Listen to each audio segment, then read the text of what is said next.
The sun was preparing to set beyond the horizon when Sheriff Arthur Shelley and a few of his men stopped in front of the Gein family home.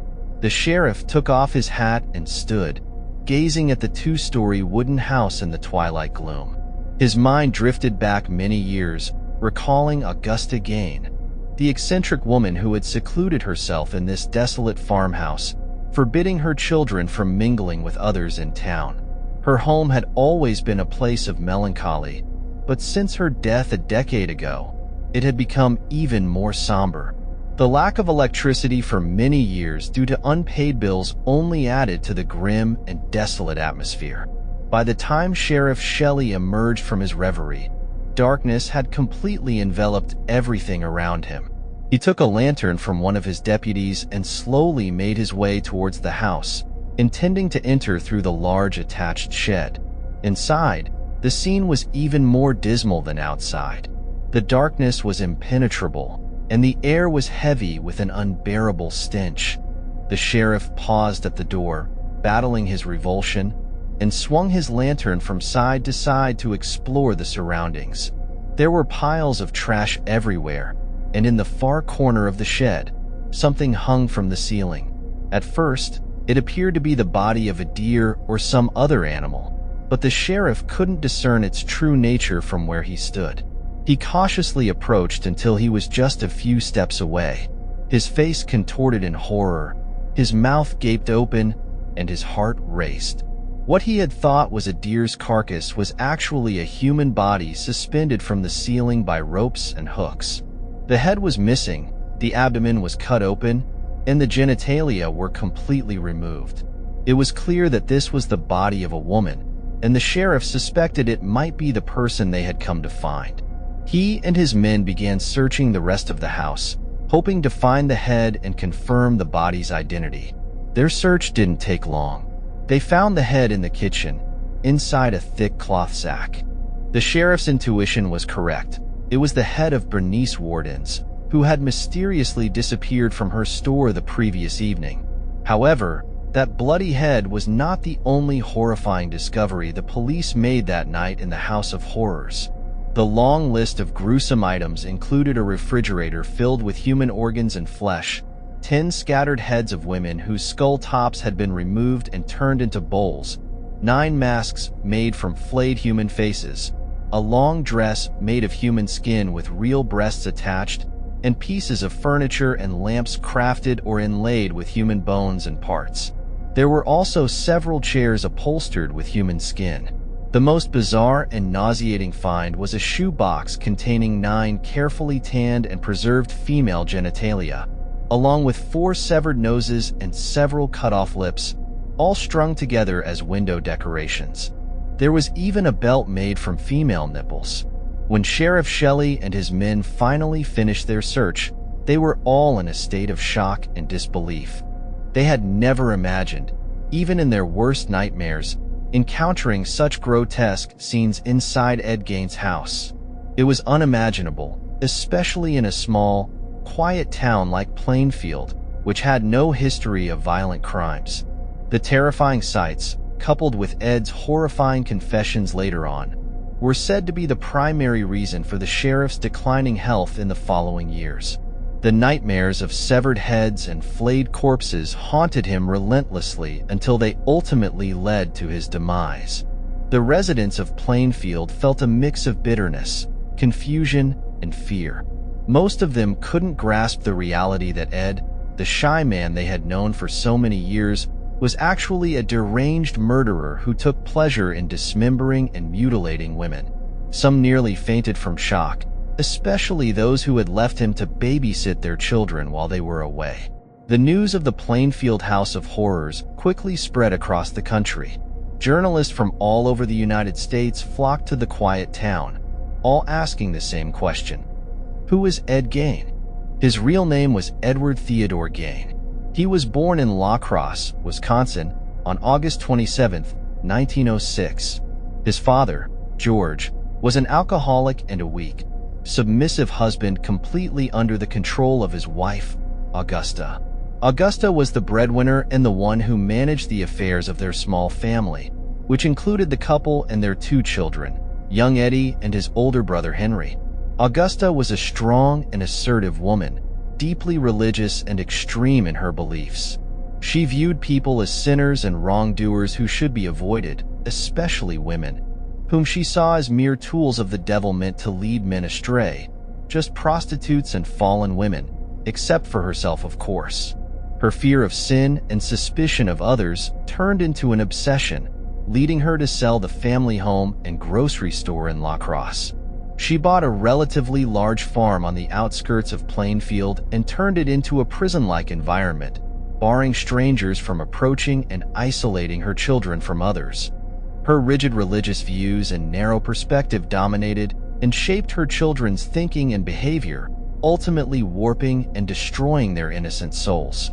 Even when the children were enrolled in school, Augusta made sure they didn't play or socialize with their peers and punished them severely whenever they tried to make new friends. Augusta's damaging influence was particularly evident on Eddie, the younger and more attached son. He grew up shy, anxious, and troubled, becoming an easy target for ridicule and bullying by his classmates. Thus, school, which could have been a golden opportunity for social development, only worsened his issues. However, the one positive aspect of school for Eddie was the education itself. Though not a brilliant student, he excelled in reading and had a special interest in magazines and newspapers. Eddie and Henry spent most of their childhood, adolescence, and youth together without any friends, doing all the farm work and striving to please their mother, who rarely gave them any words of praise or thanks. On the contrary, they were often subjected to insults and abuse from her, both with and without reason. In 1940, the alcoholic father finally passed away. Ed Gein died of a heart attack, and his death drastically changed the lives of his two sons. Although their father had played a minimal role in their lives and was unemployed for most of his life, the odd jobs he occasionally took in town helped provide some money for the family. After his death, Augusta had to allow her sons to work in the town to make ends meet. Like their father, the boys took on temporary jobs that required physical labor and did not need any particular skill or experience, such as carrying, transporting, construction, and farming. Eddie also worked as a babysitter for neighbors, a job he particularly enjoyed because he felt comfortable and at ease around children. Over time, as the brothers integrated more into town life, Henry began to rebel against their mother's rules. He criticized her lifestyle and even openly argued with her about her negative and destructive influence on his younger brother. These criticisms caused great bitterness for Eddie, who was completely under his mother's control.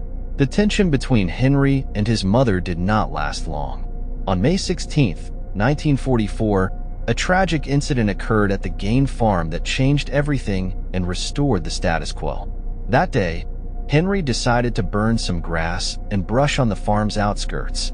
However, the fire got out of control, and the brothers called the town's fire department for help. By evening, the firefighters had extinguished the blaze, but Henry was missing. He disappeared during the fire, prompting a police search. They found him several hours later, lying dead on the ground far from the fire, with no burns or injuries on his body. Henry's death was suspicious, but the police deemed it accidental, suggesting he might have had a heart attack from the panic caused by the fire. However, doubts about the circumstances of his death resurfaced in 1957 after Eddie's crimes were discovered. Investigators began to suspect Eddie might have been involved in his brother's death due to Henry's criticisms of their mother and his rebellion against her. Nevertheless, these suspicions never led to formal charges, and Henry's death remained a mystery shrouded in uncertainty. In 1945, Augusta Gein died of a heart attack, which was a significant shock and immense loss for Eddie, as his mother meant everything to him. Her death completely shattered his world. He remained alone on the farm, locking most rooms in the house and keeping them as they were during his mother's life. He lived alone in a small room next to the kitchen and continued to do occasional temporary jobs in town. He spent his long idle hours reading magazines and books, especially those about death, murder, sadism, and torture. He was particularly fascinated by stories of Nazi concentration camps and the brutal experiments conducted on humans. His fascination led him to collect anatomy books to learn about dismembering human bodies. Augusta's death also unleashed his suppressed desires, and he felt an overwhelming urge for sex, which his mother had always considered sinful and filthy. However, his extreme shyness around women prevented him from fulfilling this desire, so he sought other ways to channel his emotions. One day, while reading the local newspapers at home, he came across an obituary for a recently deceased woman in town. As he read the details, a bizarre and perverse idea struck him, one that might only occur to a madman. The woman whose death was reported in the newspaper was in her 50s, an autumnal woman. Eddie was deeply infatuated with this type of woman because he saw in her the image of his mother. He watched her funeral from a distance, and once she was buried and the mourners had left, he snuck into the cemetery under the cover of darkness. He dug into the freshly closed grave, unearthed the coffin, and pulled the body out. He loaded it into the old truck he inherited from his brother. He then meticulously restored the grave to make it look undisturbed. That night, Eddie returned home with his first human prize, a real woman made of flesh and blood. True, she was dead, but she was better than his empty fantasies. She was someone he could do whatever he wanted with, without her piercing eyes challenging his shy nature. Remember that we are not talking about a sane person here, but a disturbed individual. Even his perception of sex was different from that of normal people. When investigators later asked him if he had sex with the corpses, he denied it, saying they smelled horrible. However, he kept the sexual organs of the women he took to his home, extracting them from their decaying bodies and hiding them in a wooden shoebox. Perhaps he intended to use them to satisfy his desires later, or to add them to the terrifying outfit he made from the skins of their bellies, hips, and thighs. He wore this outfit and danced in it to the tune of his mad fantasies in the darkness of that death-ridden home. This outfit was his attempt to embody the image of his mother, who had dominated his body, soul, and thoughts. She became, in his eyes, the symbol of absolute power in this world. His fear and latent hatred for this oppressive and tyrannical authority gradually turned into an irresistible desire to become a woman himself, a powerful and controlling creature. Some American sources suggest that Eddie also dug up his mother's grave and tampered with her body. Others mention that he engaged in cannibalism. There is no concrete evidence to confirm these claims, yet they are not entirely implausible, considering his fridge was filled with human organs and meat, and a human heart was found in a pan on the stove. Regardless of the many stories circulating about Eddie, what is certain is that he was a genius in dealing with corpses. He would hang them from the ceiling and observe them like an artist preparing to create a masterpiece. He then carefully transformed those bodies into strange artifacts, such as making a bowl from a skull, a vase from a breast, or creating furniture from hands and feet. He even crafted masks from flayed skin. He was truly a talented artist. For many years, Ed continued visiting the cemeteries of Plainfield under the cover of darkness. During these visits, he dug up numerous graves. Sometimes, feeling lazy, he wouldn't bother carrying the whole body home, taking only the parts he needed. Despite his remarkable success in all his nocturnal raids, and no one noticing the disturbed graves and stolen corpses, boredom gradually crept into Ed's heart. He grew weary, just like everyone else does over time. Just as the flame of love diminishes in the hearts of lovers after years of marriage, or how one tires of a new car with repeated use, Ed too grew tired of the decayed corpses Plainfield cemeteries offered him. He began longing for something new. He definitely did not want to experience a relationship with a living woman, one who could mock his shyness and weak personality. Instead, he desired a fresh, recently deceased body, a woman who hadn't yet started to decay. To obtain such a body, there was only one option left for him: murder. No one knows exactly when Ed committed his first crime, or the true number of his victims. Many women, men, and children went missing in Plainfield during the time Ed lived alone on the farm, from his mother's death in 1945 until his arrest in 1957. All these cases were filed as unsolved, and Ed was only linked to 2 murders: the 1954 killing of Mary Hogan, who ran a tavern in Plainfield, and the 1957 murder of Bernice Wardens, who managed a hardware store in the same town. He was only convicted for Warden's murder. In both crimes, Ed followed the same method. He entered the crime scene when it was empty, used the victim's familiarity and trust in him, and then shot them in the head when they turned their back, killing them instantly. He then dragged the body to his truck and transported it to his home, where he dismembered and mutilated it. Ed's crimes were facilitated by the trust the townspeople had in him. They didn't pay him much attention, seeing him as a shy, harmless man whose quirky comments often amused them. Many opened their homes to him, and he was friends with both adults and children. Ironically, he would sometimes speak openly about the bodies and human heads filling his home, but no one believed him. On one occasion, he took a young friend to his house and showed him a human head he had cut off and preserved. When the boy told his parents, they laughed and didn't take him seriously. Even more astonishingly, during the search for Mary Hogan, one man casually asked Ed if he had seen her, to which Ed replied that she was at his house. The man thought he was joking. Ed's arrest happened by chance. Bernice Warden's son worked at the sheriff's office and remembered Ed, frequently visiting his mother's store in the weeks before her disappearance. He also recalled Ed telling him the night before her disappearance that he would return in the morning to buy a bottle of antifreeze. A neighbor of Mrs. Warden's testified that he saw Ed standing by his truck outside the store the morning after her disappearance. Moreover, Mrs. Warden's had recorded the sale of a liter of antifreeze as the last entry in her sales ledger that day. Consequently, Sheriff Schley decided to visit Ed at his home to ask about his presence at Mrs. Warden's store on the day of her murder. This visit led to the discovery of the bodies in Ed's home. On the first day of his arrest, Ed Gein remained silent and refused to speak to the police. However, he began to talk the next day, eagerly recounting the details of his crimes with extraordinary enthusiasm.